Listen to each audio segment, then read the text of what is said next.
الحمد لله نستعينه ونستغفره ونعوذ بالله من شرور أنفسنا ومن سيئات أعمالنا.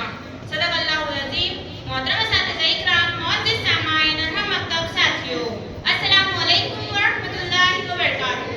آج میری گفتگو کا موضوع وہ حقیقت ہے جسے تمام انسان قابل ہو چکے ہیں. ہم دنیا کی رنگینیوں میں اتنا کھو گئے ہیں کہ ہم نے اس آگ کی ہولناک یاد نہیں رہی. معزز سامعین اکرام، جہنم اللہ کا وہ قید خانہ ہے جہاں صرف چیخ و پکار ہوگی. اللہ کے رسول صلی اللہ علیہ وسلم نے فرمایا، جہنم کو 1000 سال تک کے دہکایا گیا تو وہ سرخ ہو گئی، پھر 1000 سال دہکایا گیا تو وہ سفید ہو گئی، پھر 1000 سال دہکایا گیا تو وہ سیاہ کالی ہو گئی، اور آج وہ آگ سیاہ اور تاریک ہے. یہاں کی آگ سے ڈرتا ہے تو اے غافل انسان، یہاں کی آگ سے ڈرتا ہے تو اے غافل انسان، وہاں کی آگ کا کیا ہوگا یہ کبھی سوچا ہے؟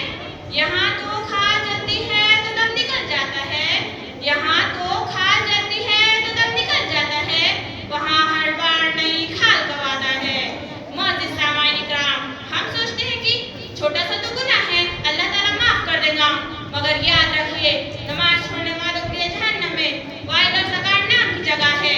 جب فرشتے جہنمیوں سے پوچھیں گے تمہیں اس میں کس وجہ سے ڈالا گیا تو وہ سب سے پہلے کہیں گے کہ ہم نمازی نہیں تھے. معزز سامعین اکرام، اللہ تعالیٰ نے جہنم کی آگ سے بچنے کے لیے ہمیں سب سے بہترین راستہ نماز بتائی ہے. نماز ہی وہ نور ہے جو قبر کی تاریکی اور جہنم کی ہولناکی میں ہمارا سہارا بنے گی. مگر افسوس، آج ہم دنیا کے کاموں میں اتنا کھو گئے ہیں کہ ہم نے اس رب کو سجدہ کرنا ہی بھول دیا. آئیے دیکھتے ہیں کہ اپنی غفلت کا کیا عالم ہے. فجر پکارتی ہے، گزر گئی فجر اور تو سوتا رہا، قیمتی وقت خوابوں میں کھوتا رہا، صبح ہوئی مگر تو بیدار نہ ہوا، عمر بھر سو کر بھی تو بیدار نہ ہوا. ظہر پکارتی ہے، آئی ظہر تو تجھے کام نے الجھا دیا، بے نمازی بنا کے تجھے کتنا پھنسا دیا، ملے گا رزق تجھے نماز کے بعد بھی، پالے گا رب تیرا گھر نماز کے بعد بھی. عصر پکارتی ہے، دیکھ آ گئی نماز عصر توانائی لے کر، قوت ہے اس میں تو اسے ادا کر، تندرست ہے تو آج یہ شکر ادا کر، بدن کو اپنے سجدوں کی لذت تو دیا کر. عشاء پکارتی ہے، مغرب پکارتی ہے، چل دیا آفتاب غروب ہونے کو، نماز مغرب ہے شروع ہونے کو، ختم ہوا تیری زندگی کا ایک اور دن، چلا گیا ہاتھ سے یہ بھی تیرے نیکیوں بھی. عشاء پکارتی ہے، اب تجھے چاہیے رات سونے سے پہلے عشاء پڑھ لے اپنی زندگی کھونے سے پہلے، پائے گا سکون تو اللہ کے ذکر میں، ملے گا تیرے دل کو قرار اسی فکر میں.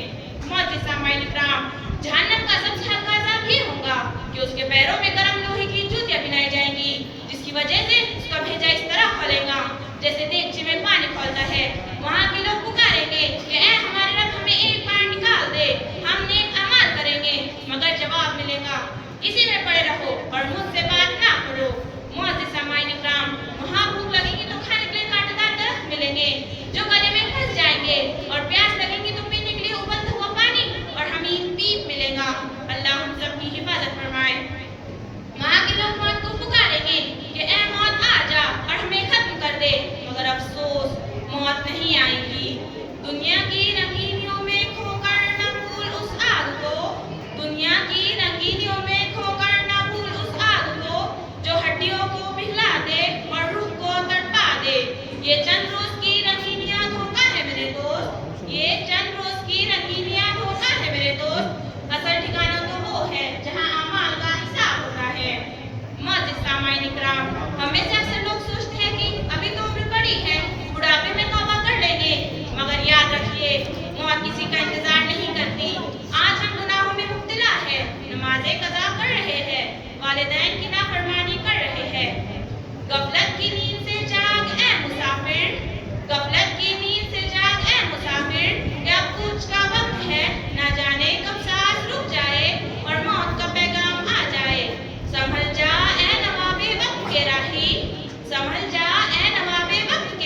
ایک آنسو